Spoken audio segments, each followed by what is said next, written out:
The truth is that Labour's vote, the sociology of Labour's vote, doesn't map that well onto the sociology of the left behind. Not least of the reasons for that is not to do with education, it's to do with age, all right?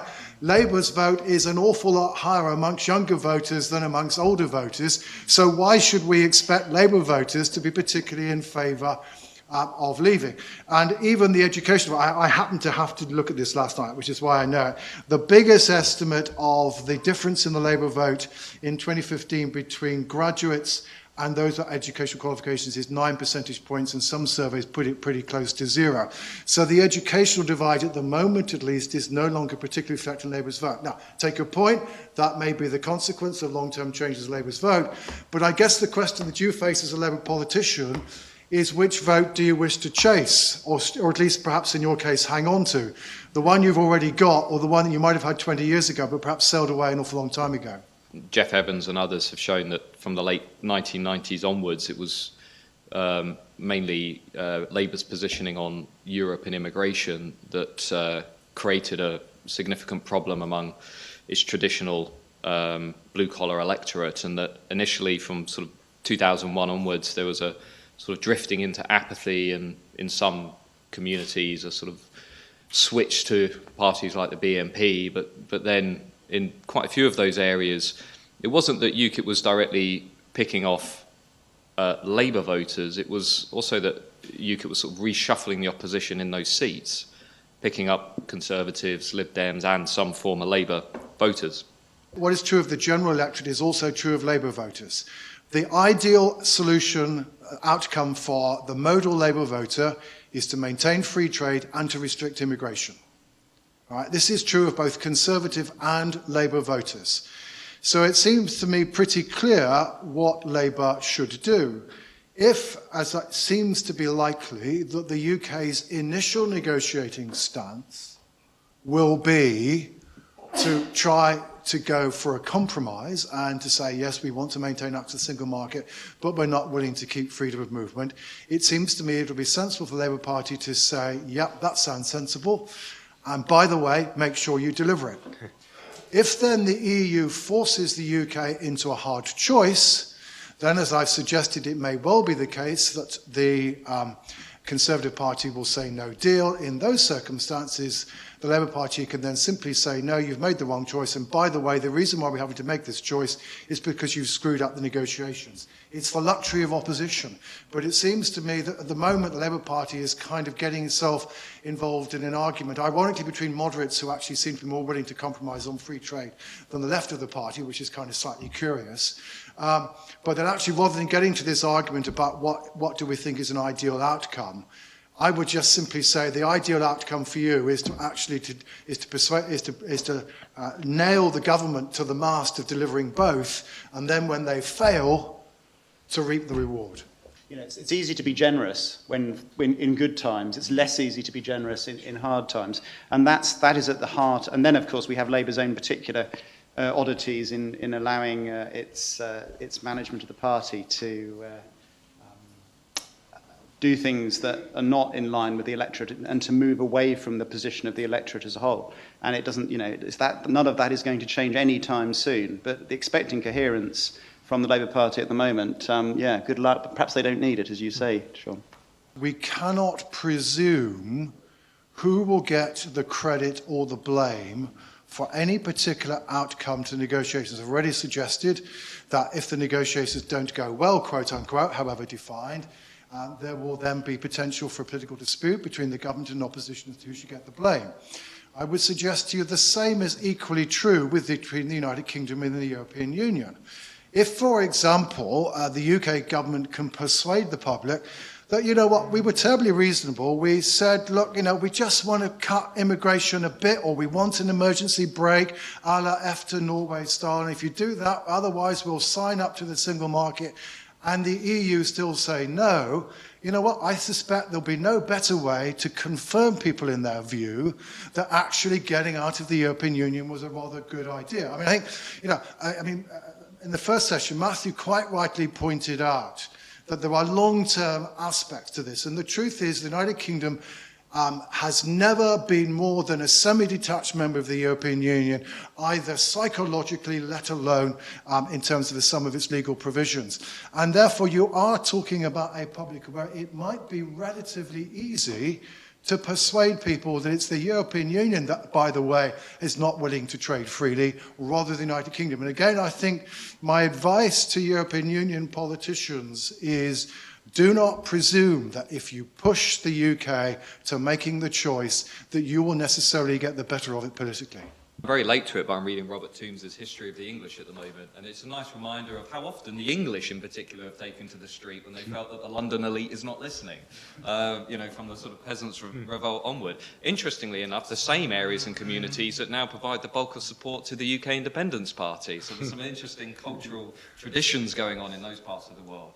I don't think so. I mean, I think, as John said, everything's going to come down to framing. And if the government of the day is able to frame this as being a sort of, the latest example of an out-of-touch Brussels not responding to the pragmatism of the British people, then the beneficiary of that would be, Theresa May and her government. And let's not forget, and I'm sure Ben will have something to say on this, I mean, Theresa May's fundamentals are incredibly strong, right? I mean, she's trusted in broad terms by most people. She's seen as decisive. It's a honeymoon period, but she's seen as being most competent on the economy, on immigration, on handling Brexit. I mean, Corbyn isn't even in the ring. So the issue of agency is, if people are frustrated, where are they going to go?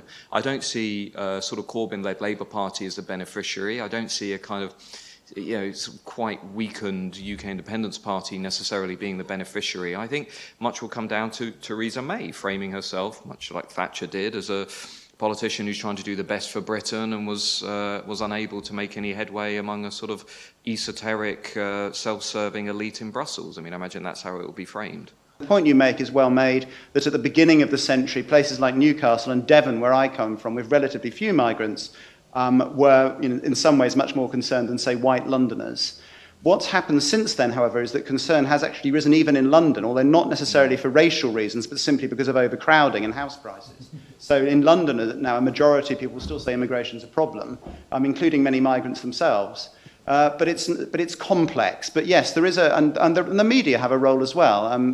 We did a report about 10 years ago that looked at anxiety about different issues like the NHS, Iraq, the economy, and we found no difference at all on virtually all issues between readers of newspapers and non-readers of print press, except on one issue, immigration. And if you read the newspapers, you were more worried about immigration. So there's a comfortable and an uncomfortable view for, you might call sort of liberals, right? The comfortable view is that actually people who have not experienced immigration and diversity are the more hostile. So as soon as this all cascades out, everybody will have contact and it'll all be lovely and everybody will come supportive of multiculturalism and diversity.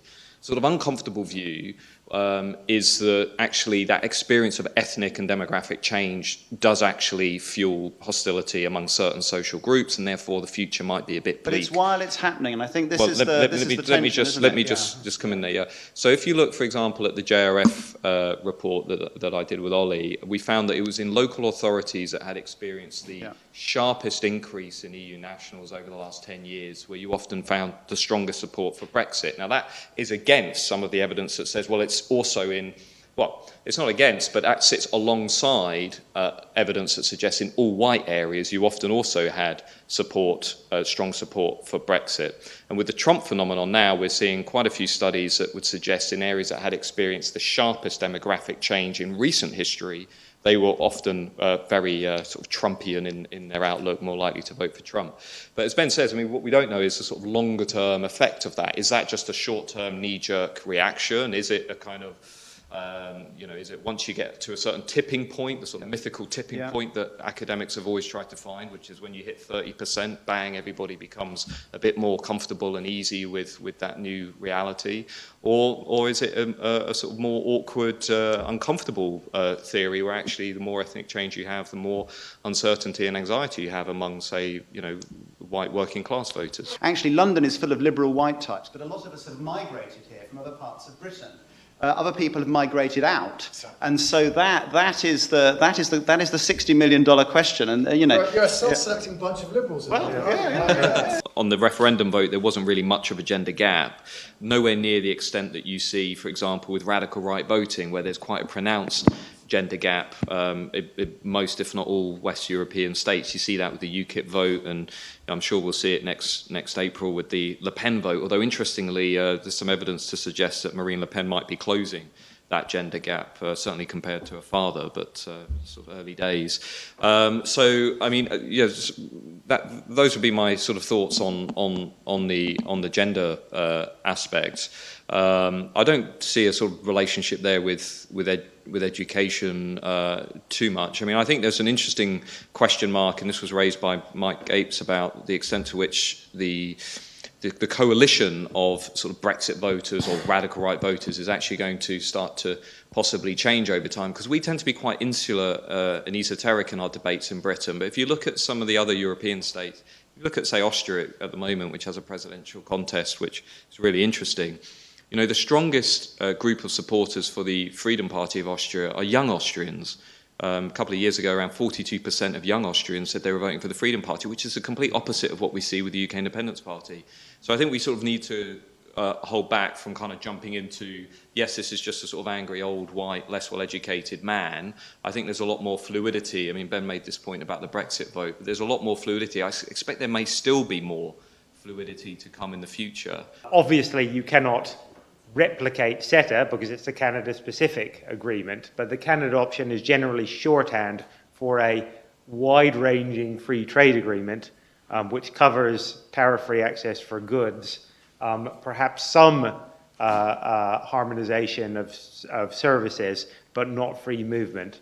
So it's essentially a free trade agreement, not a single market, and not a free movement area, as being a possible model for the UK's economic relationship with the EU post-Brexit. I speak as somebody who sold his business to the French 11 years ago.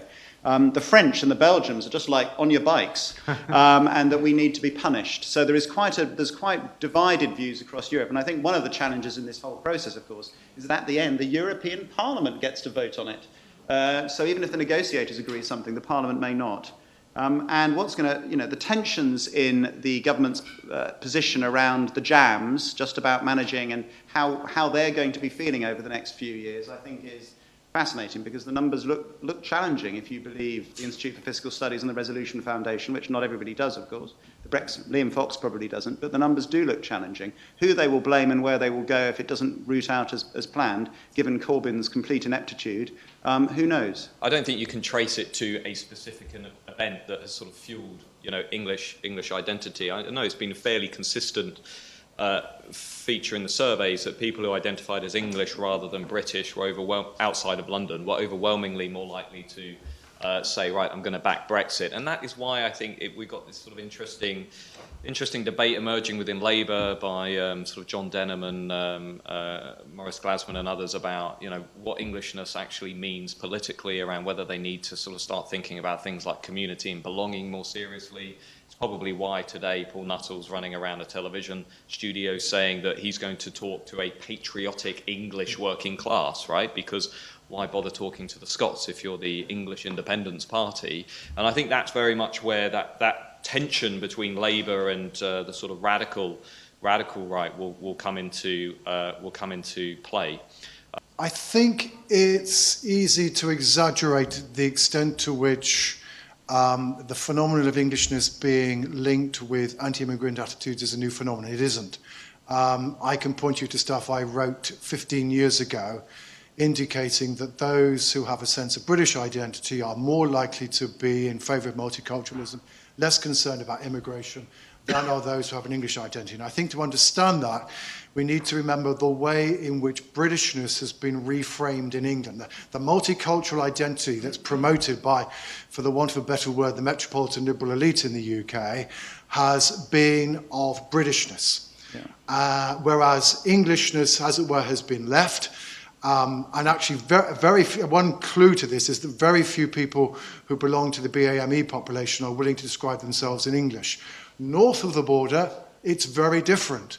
because the SNP have promoted Scottishness as a civic identity, those from a BME background are at least as likely from those from a non-BME background to describe themselves as Scottish. So again, framing is crucial here. But the framing of identity in England has been different from that in Scotland, and I think that's created this pattern of association. But I'm not sure whether people are voting for Brexit because they're English, as opposed to the fact that they're voting for Brexit because they don't like immigration, and that's long been associated with Englishness. She's got an open goal. I mean, my view is basically assuming we have an election in 2020, Theresa May and her team, barring sort of conservative tendency for infighting, has got a pretty clear run until 2025. I mean, it's going to be impossible for. Never say impossible after 2016, but hey, I'll eat my book if it happens. But I just don't see Labour coming anywhere near, given the polling obstacles that they have to overcome. I mean, I was talking with John at the beginning of the conference.